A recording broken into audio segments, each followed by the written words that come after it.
Hello बच्चों, I hope आप सब ठीक हैं। हम लोग हैं बच्चों चैप्टर नंबर 17 पर, और 17 चैप्टर का हम स्टार्ट करेंगे आज लेक्चर नंबर 2। और लेक्चर नंबर 2 जो है वो हम स्टार्ट करेंगे हमारे इस चैप्टर की फर्स्ट प्रॉपर्टीज़ ऑफ सॉलिड्स, और वो हैं बच्चों मैकेनिकल प्रॉपर्टीज़ ऑफ सॉलिड्स। हमने इस चैप्टर में चैप्टर नंबर 17 में तीन तरह की प्रॉपर्टीज़ पढ़नी है सॉलिड्स की। उसमें पहले नंबर पे हमारे पास है मैकेनिकल प्रॉपर्टीज़ ऑफ सॉलिड्स, दूसरे नंबर पर हैं इलेक्ट्रिकल प्रॉपर्टीज़ ऑफ सॉलिड्स, और तीसरे नंबर पर हमने पढ़नी है मैग्नेटिक प्रॉपर्टीज़ ऑफ सॉलिड्स। तो हम लोग जो स्टार्ट कर रहे हैं आज लेक्चर नंबर 2, जिसमें हम पहली प्रॉपर्टीज़ जो है उनको स्टडी करेंगे। इन पहली प्रॉपर्टीज़ के अंदर हम कुछ बेसिक डेफिनेशन समझेंगे, और उसके बाद एक या दो लॉन्ग क्वेश्चंस हम लोग इन प्रॉपर्टीज़ में पढ़ेंगे। ओके बच्चों, आज का हमारा लेक्चर नंबर 2 कुछ डेफिनेशंस पर मुश्तमिल है, जिसमें हम लोग अंडरस्टैंड करेंगे डीफॉर्मेशन को, और उसके बाद हम लोग अंडरस्टैंड करेंगे स्ट्रेस को, स्ट्रेन को, और उनकी टाइप्स को। तो हमारा लेक्चर आज का इतना लेंथी लेक्चर नहीं है, और ये एक लॉन्ग क्वेश्चन के तौर पे भी नहीं है, लेकिन इन तमाम डेफिनेशंस को हमने समझना है, इनको अंडरस्टैंड करना है, और इनको याद रखना है, ताकि हमारे एग्ज़ाम्स में हम लोग इनसे रिलेटेड MCQs और शॉर्ट क्वेश्चंस को अटेम्प्ट कर सकें। ऑलराइट बच्चों, तो हम स्टार्ट करते हैं हमारा आज का लेक्चर को स्टार्ट करते हुए आप लोगों के पास टेक्स्ट बुक या कोई हैंड बुक या आपके पास कोई पेजेस और पेन होने चाहिए, ताकि आप इन तमाम इंपॉर्टेंट पॉइंट्स को साथ साथ नोट कर सकें। ऑलराइट बच्चों, तो स्टार्ट करते हैं हमारे आज के लेक्चर को। हमारी सबसे पहली डेफिनेशन डीफॉर्मेशन। डीफॉर्मेशन जो है, अगर इसको हम लोग बच्चों लिखें तो डीफॉर्मेशन जो है that is change in length, shape और वॉल्यूम ऑफ अ सॉलिड। जब हम डीफॉर्मेशन की बात करते हैं तो एक्चुअली हम किसी सॉलिड में आने वाली चेंज की बात करते हैं। किसी भी सॉलिड में चेंज किस तरह की हो सकती है? चेंज इन लेंथ हो सकती है, चेंज इन वॉल्यूम हो सकती है, या चेंज इन शेप हो सकती है। चेंज इन लेंथ, वॉल्यूम और shape of a solid is known as deformation in solid, is known as deformation in solids। हमारे इस चैप्टर में जब भी डिफॉर्मेशन का वर्ड आएगा, डीफॉर्म राइट, एक होती है form right, shape, original format, एक होता है डीफॉर्म मीन्स उस फॉर्म को, ओरिजिनल फॉर्म को चेंज कर देना। तो deformation is actually change in length right, length में हो सकती है, वॉल्यूम हो सकता है। अगर कोई सॉलिड आप वो डिस्कस कर रहे हैं जिस सॉलिड की लेंथ अंडर डिस्कशन है, तो you are discussing length of a solid, that means the deformation is in length, or deformation is in volume, or deformation is in shape। तो जब आप इस चेंज को मेजर करते हैं लेंथ में, वॉल्यूम में या शेप में, तो उस चेंज है उसकी जो आप मेजरमेंट करते हैं, देखते हैं कि कितनी उसमें जो चेंज आई है, तो उसके लिए जो एक मुनासिब वर्ड होगा जो हम नेक्स्ट टाइम यूज़ करेंगे इस चैप्टर में, that is deformation right. Okay बच्चों, deformation is of two types। Deformation can be a temporary deformation, right? और this can be a permanent deformation। एक को हम कहेंगे temporary deformation, right? और दूसरे को हम कहेंगे permanent deformation। टेम्परेरी डिफॉर्मेशन जो है, इसको जो हम इलास्टिसिटी भी कहते हैं, ठीक है। So this is known as elasticity. और जो परमानेंट डिफॉर्मेशन है किसी भी सॉलिड में, इसको हम कहते हैं प्लास्टिसिटी राइट। तो इलास्टिसिटी जो है, अगर हम इसको कंटिन्यू रहें और डिफाइन करें, तो हम ये कहते हैं elasticity is ability of a solid to return to its original shape। या इसमें हम लोग रिटर्न जो है, ये जो वर्ड रिटर्न मैंने लिखा है, इसकी जगह हम ये भी लिख सकते हैं maintain right. So ability of a solid to return, maintain, या इसकी जगह हम एक और वर्ड लिख देते हैं रीगेन राइट। सो रीगेन, मेंटेन या रिटर्न, तो इस तरह से ये वर्ड यूज़ कर सकते हैं। So ability of a solid to regain और maintain its original shape is known as elasticity, right. जैसे कुछ सॉलिड्स हैं, अगर आप उनको डीफॉर्म कर देते हैं, एक आपके पास आयरन रॉड है, आप उसको थोड़ा सा डीफॉर्म करते हैं, आप उसको जो आपने फोर्स लगाई है उसको डीफॉर्म करने के लिए अगर आप उस फोर्स को रिमूव कर देते हैं तो आप देखते हैं कि वो आयरन रॉड दोबारा से अपनी ओरिजिनल शेप में चला जाता है। So this behaviour of iron is actually elasticity and this the deformation was temporary. जो आपने उसको डीफॉर्म किया था that was a temporary deformation, और उसके बाद वो जो आपने स्ट्रेस या वो जो फोर्स आपने लगाई थी जिससे आपने उसको डीफॉर्म किया, जब आपने उसको रिमूव कर दिया तो वो मटेरियल, वो आयरन रॉड दोबारा से अपनी ओरिजिनल शेप में चला गया। इस तरह एक प्लास्टिसिटी है। तो प्लास्टिसिटी जो है ये है जो ability of a solid to gain a new shape, ability of a solid to gain its new shape, right. इसका मतलब है कि अगर कोई सॉलिड, अगर आप किसी सॉलिड के ऊपर कोई स्ट्रेस अप्लाई करते हैं और वो स्ट्रेस अप्लाई करने पर उसकी फॉर्म उसकी शेप डीफॉर्म हुई, और डीफॉर्म होने के बाद उसकी जो शेप थी वो परमानेंटली वही हो गई चेंज होकर, तो हम ये कहेंगे कि ये जो उसका बिहेवियर है दैट इज़ प्लास्टिसिटी, राइट। और मटेरियल जो है, जो सॉलिड है, अगर आपने उस सॉलिड की लेंथ चेंज की है तो the length is permanently changed. अगर आपने उस सॉलिड का वॉल्यूम चेंज किया है तो that volume has changed to some permanent volume, right, दोबारा से। और जो शेप है, अगर आपने शेप चेंज की है, the shape has change to some new permanent shape. तो वो जो न्यू और परमानेंट चेंजेस आ जाती हैं, सो दैट न्यू और permanent changes in any solid is known as plasticity, and that is called as permanent deformation. The other one is elasticity, which is temporary deformation. Both elasticity and plasticity are opposite to each other. जिस materials की elasticity ज़्यादा होगी उनकी plasticity कम होगी, जिनकी plasticity ज़्यादा होगी उनकी इलास्टिसिटी जो है वो कम होगी। जैसे अगर बच्चों हम आयरन और रबर की बात करें तो आयरन जो है उसकी इलास्टिसिटी ज़्यादा है, राइट। सो अगर हम कंपेयर करें, अगर हम आयरन को कंपेयर करें किसी रबर के साथ या प्लास्टिक के साथ, तो जो आयरन है that has a greater ability to maintain its original shape, right. आपने इस सेंस में भी देखना है। तो आयरन और रबर में से दोनों के अंदर कौन सा मटेरियल जो है, कौन सा सॉलिड जो है वो अपनी ओरिजिनल शेप को मेंटेन रखता है। अगर दोनों के ऊपर एक जैसा स्ट्रेस अप्लाई किया जाए, दोनों के ऊपर एक जैसी फोर्स लगाई जाए, तो एक जैसी फोर्स पर दोनों का जो बिहेवियर है या जो दोनों का जो रिस्पॉन्स होगा वो डिफरेंट होगा। और उस रिस्पॉन्स में हम ये देखेंगे कि दोनों में से किस मटेरियल ने अपनी ओरिजिनल शेप को मेंटेन किया। तो आयरन और रबर में से अगर एक जैसी फोर्स लगाई जाए, अगर हमारे पास आयरन एक रॉड हो और एक रबर का रॉड हो, लेट्स से ये आयरन से बना है और ये वही उसी शेप को रबर में लिया गया है, तो एक जैसी फोर्स लगाने पर आयरन जो है that will maintain its original shape better than rubber, ठीक है।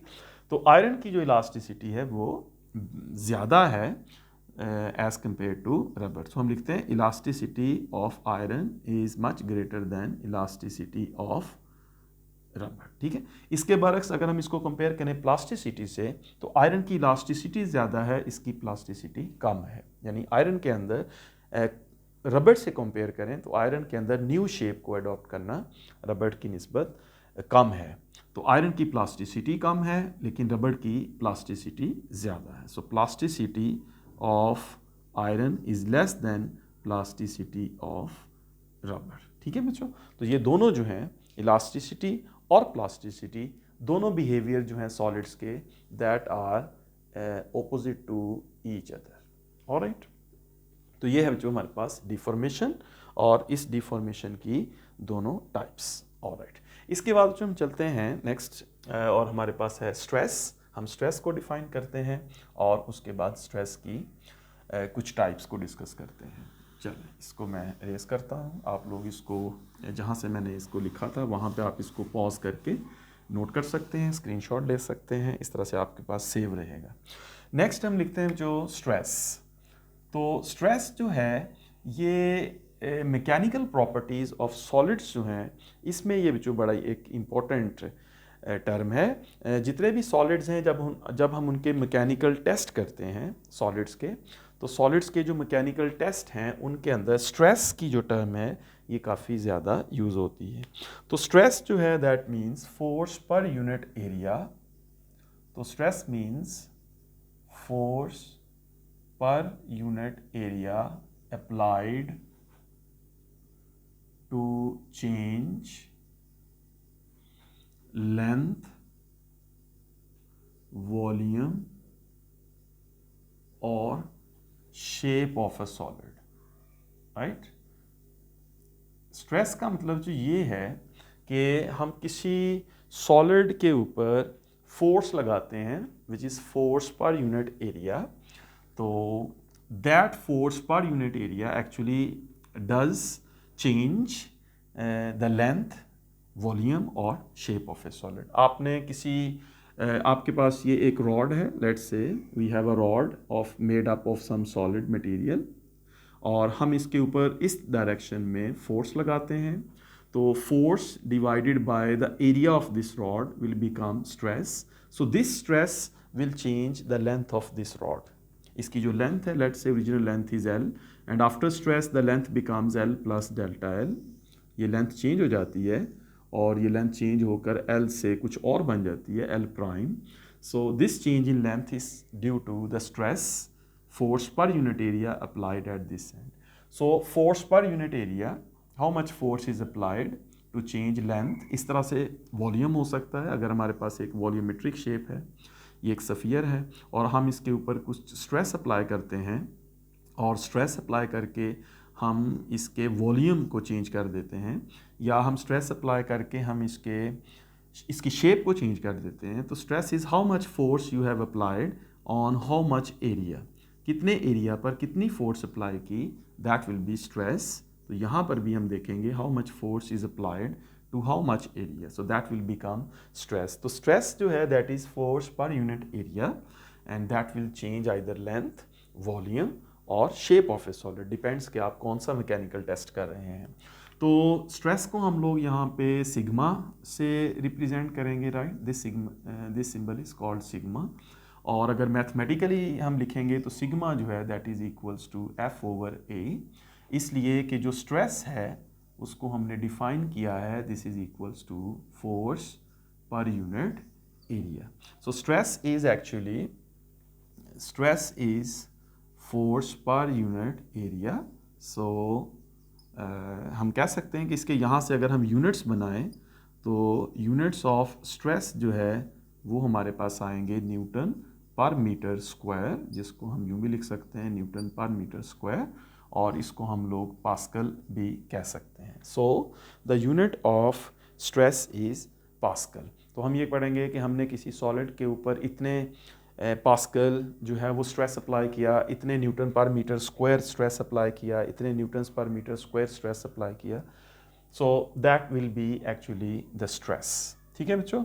अब चूंकि स्ट्रेस जो है उससे लेंथ भी चेंज होती है, उससे वॉल्यूम भी चेंज हो सकता है और शेप भी किसी सॉलिड की चेंज हो सकती है, तो इस बेस पे हम फिर स्ट्रेस की डिफरेंट टाइप्स बना देते हैं, राइट। तो we say there are different types of stress. Number 1 is the first type of stress, उसको हम कहते हैं tensile stress. The number 2 is the volumetric stress, या वॉल्यूमेट्रिक स्ट्रेस को हम समटाइम्स जो है वो कंप्रेशनल स्ट्रेस भी कह देते हैं किसी मैकेनिकल टेस्टिंग में। और तीसरी किस्म का जो है उसको जो हम कहते हैं shear स्ट्रेस, राइट। सो इनको अगर हमने डिफ़ाइन करना हो तो हम इनको बारी बारी डिफ़ाइन कर सकते हैं। Tensile stress is the first one, इसको हम डिफ़ाइन करते हैं तो हम ये कहते हैं कि if force per unit area changes the length of a solid, if force per unit area changes the length of a solid, it is known as tensile stress। मतलब अगर आपने स्ट्रेस अप्लाई किया है, जैसे ये एग्जांपल मैंने दी थी, तो इस एग्जांपल में हमने स्ट्रेस अप्लाई किया तो इस रॉड की लेंथ चेंज हो गई, तो what type of stress we have applied, that is tensile stress. Next is volumetric stress. ये है कि if force per unit area changes the volume of a solid, it is known as volumetric stress। ठीक है, अगर आपने force per unit area apply किया किसी mechanical testing में और उसकी वजह से उसका वॉल्यूम चेंज हो गया तो दैट इज़ वॉल्यूमेट्रिक स्ट्रेस। और लास्ट वन ये है कि if force per unit area changes the shape of a solid, it is known as shear stress। तो हमारे पास जो है वो 3 तरह के स्ट्रेस जो है वो बन गए। ठीक है जो, तो one is tensile stress, the other one is volumetric stress and the third one is shear stress। तो the one is that changes length, the other one changes volume and the third one changes shape। So किसी भी mechanical testing में जब आप किसी solid के ऊपर कोई टेस्ट कर रहे हैं मैकेनिकल, तो मतलब आप उसके ऊपर कोई स्ट्रेस लगा रहे हैं, तो फिर इन तीनों केसेस में से कोई एक केस ही एक वक्त में होगा।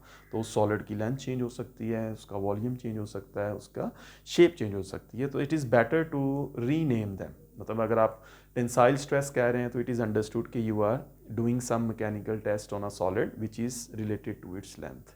और अगर आप कहते हैं कि कंप्रेशनल स्ट्रेस है या वॉल्यूमेट्रिक स्ट्रेस है, तो इट मीन्स कि you are doing an experiment और mechanical testing in which you are dealing with some change in volume of a solid. ठीक है, और इसी तरह अगर आप शेप को अंडर मैकेनिकल टेस्टिंग है तो then that is shear stress. Okay, इसके बाद हम लोग पढ़ते हैं, इसको नोट करें आप, इसको आप लोग स्क्रीनशॉट ले लें, पॉज करें, नोट कर लें। ओके, तो लास्ट पे हम लोग देखते हैं स्ट्रेन को। तो इसमें अब हमारे पास जो है ये स्ट्रेन है।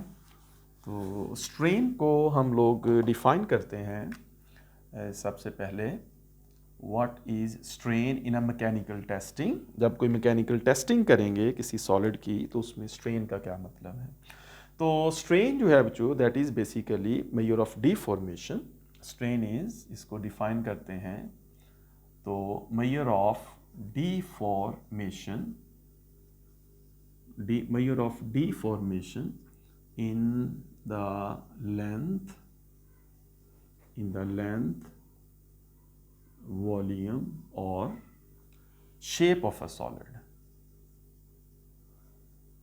तो जब आप स्ट्रेन जो है that is actually major of deformation.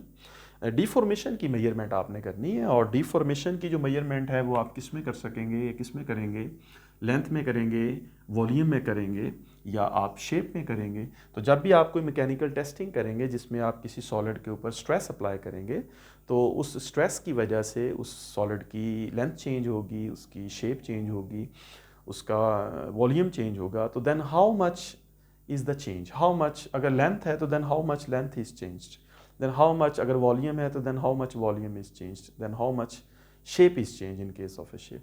तो वो जो मेजरमेंट आप करेंगे डिफॉर्मेशन की that is called strain, right. It has no units, ये रेशो होगी हमेशा।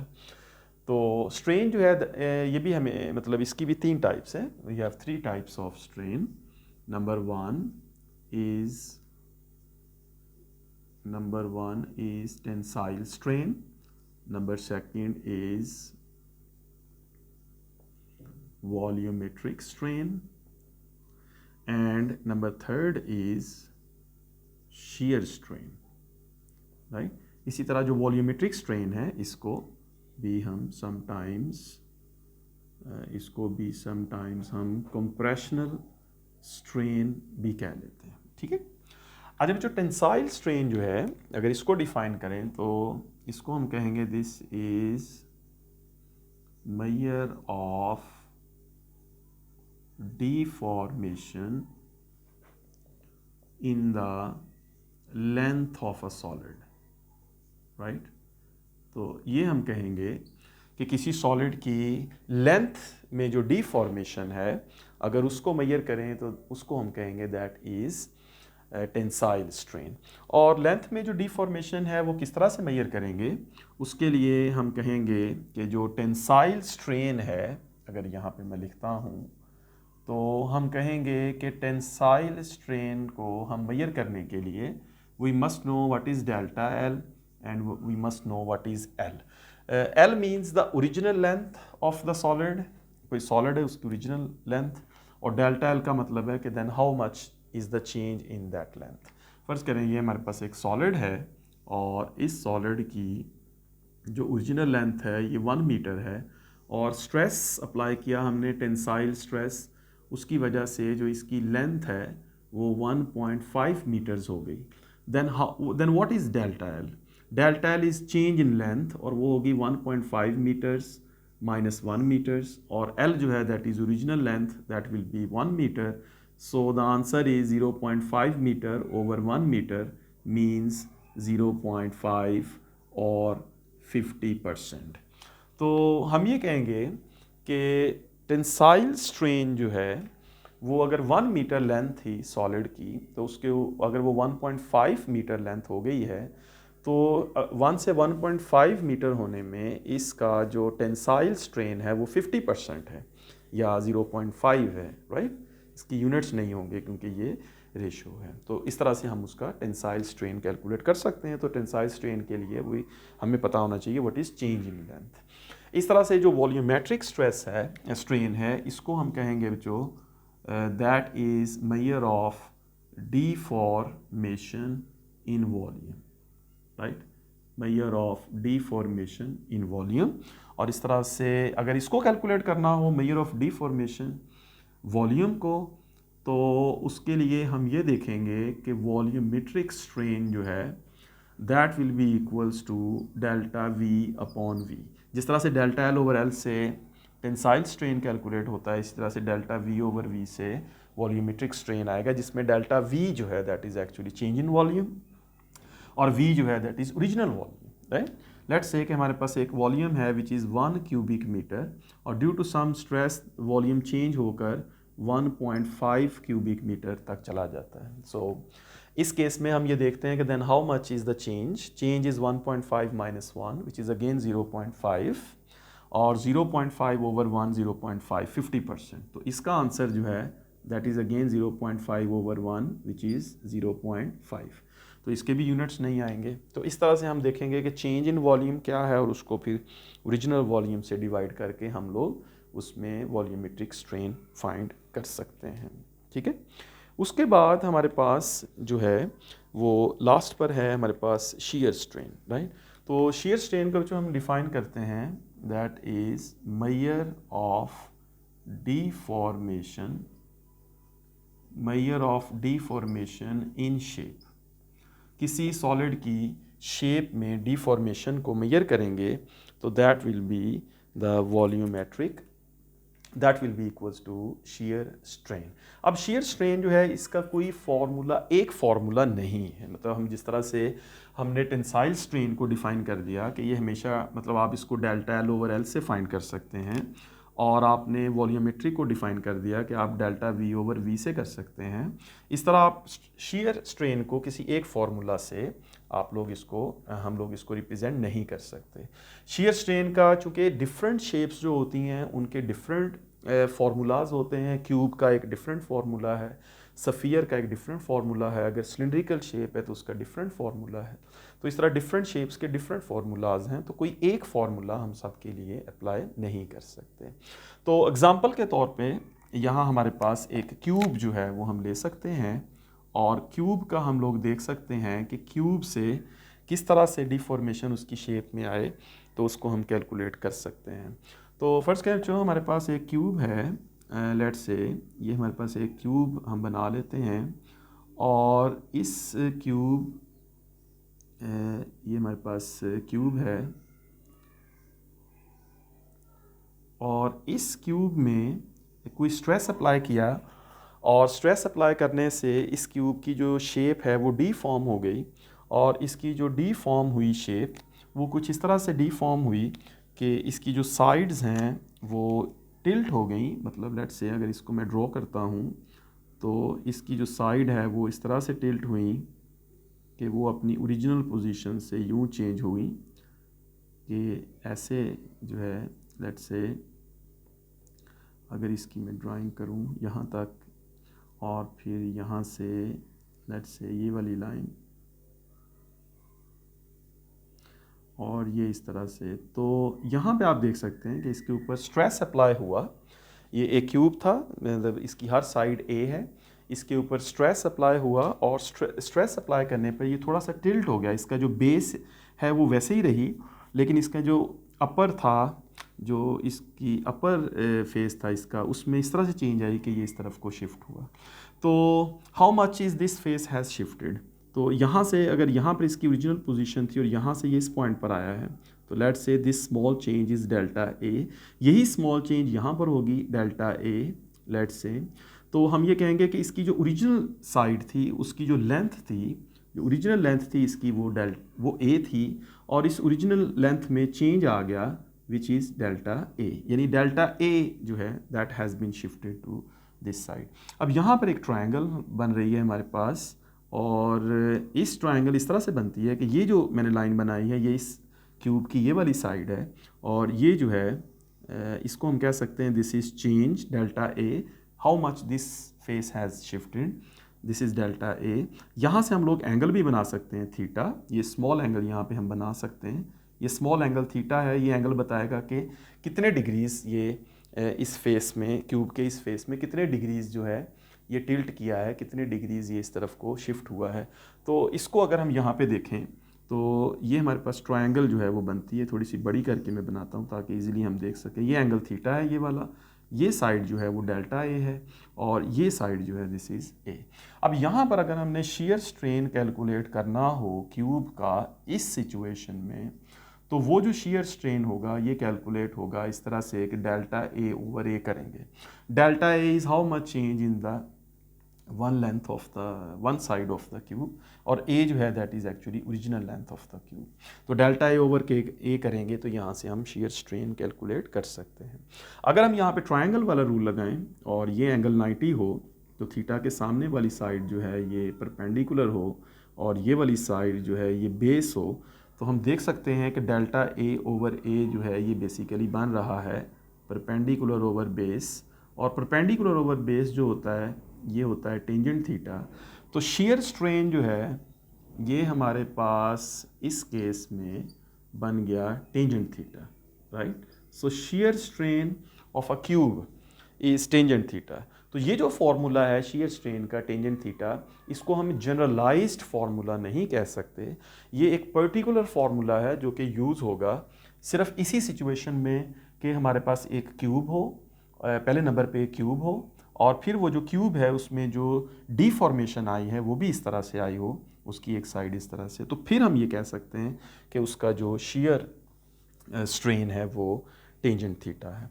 अब ये जो शेयर स्ट्रेन टेंजेंट थीटा है इस पर हम एक कंडीशन भी लगा सकते हैं, हम ये कह सकते हैं कि if the deformation is very small, if the deformation is very small, या जिसको आप कह सकते हैं एक्सट्रीमली स्मॉल, और ये बहुत थोड़ी मतलब है डिफॉर्मेशन, तो फिर हम ये कह सकते हैं कि थीटा जो है that is equals to tangent theta. तो टेंजेंट थीटा जो है उस वक्त थीटा के इक्वल होगा।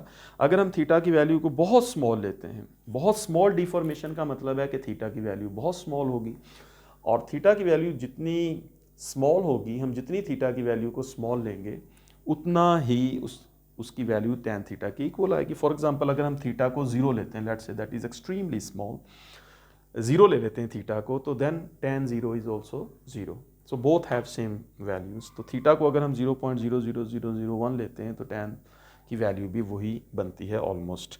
तो इन दैट केस हम कह सकते हैं कि जो शेयर स्ट्रेन है उस केस में that is equals to theta.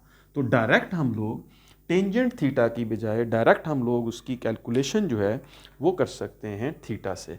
तो इस क्यूब के केस में एक पर्टिकुलर और वेरी स्पेशल केस आप इसको कह सकते हैं, इस केस में एक क्यूब में अगर डिफॉर्मेशन आए और इस तरह से डिफॉर्मेशन आए जो मैंने आपको दिखाई है, तो उस डिफॉर्मेशन में जो शेयर स्ट्रेन होगा वो सिर्फ इस चीज़ से कैलकुलेट हो जाएगा कि ये जो एंगल थीटा है ये कितना है, how much this cube has tilted, किस तरह कितना ये शिफ्ट हुआ है इसको एक तरफ को, तो थीटा से इसकी कैलकुलेशन। अगर थोड़ी डिफॉर्मेशन है, स्मॉल डिफॉर्मेशन है, तो उसको डायरेक्ट थीटा से जितनी थीटा होगा वही डिफॉर्मेशन।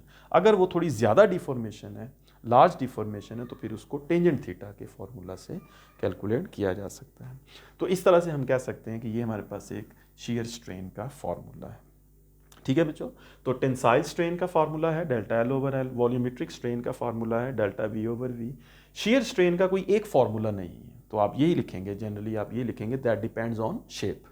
और उसके बाद फिर एक एग्जांपल के तौर पे ये क्यूब का आपके सामने मैंने सॉल्व किया है। ठीक है बच्चों, तो दैट्स ऑल। ये हमारा टॉपिक था, लेक्चर था, lecture number 2। Mechanical properties of solids continue रखेंगे हम, हमारी मेन हेडिंग यही है। मैकेनिकल प्रॉपर्टीज़ ऑफ सॉलिड्स में फिर हम डिफरेंट छोटे छोटे टॉपिक्स को अंडरस्टैंड और एक्सप्लेन करेंगे। तो पहला टॉपिक था हमारा deformation, stress and strain with types. I hope कि आप लोग जो इस तमाम आइडिया को, कॉन्सेप्ट्स को अंडरस्टैंड कर चुके हैं। और अगर आपको कोई क्वेश्चन है तो आप लोग इसको कमेंट्स में लिखें, मुझे सेंड करें ज़रूर। अपने फ्रेंड्स के साथ इन लेक्चर्स को शेयर करें। अगर आप सब्सक्राइब नहीं किया तो आप इसको सब्सक्राइब भी करें। ऑलराइट, आप लोग, ये एक अच्छी कोशिश है, इसमें तमाम स्टूडेंट्स का फ़ायदा है जो घर बैठ के पढ़ना चाहते हैं। तो हमने इसको जो है वो मतलब इस कोशिश को फैलाना है मेरे साथ आप लोगों ने भी, ताकि तमाम बच्चे इससे फ़ायदा उठा सकें। तो आप लोग इसको सब्सक्राइब करें, शेयर करें अपने फ्रेंड्स के साथ, अपने क्लास फेलोज़ के साथ, और बताएं सबको कि आपने यहाँ से पढ़ा है और आपको अच्छा लगा है, तो ताकि वो भी पढ़ें और उनको भी अच्छा लगे और उनको फ़ायदा हो इससे। ऑलराइट बच्चों, नेक्स्ट लेक्चर तक के लिए अपना ख्याल रखें, अच्छा अच्छा सा पढ़ते रहें। टेक केयर, अल्लाह हाफिज़।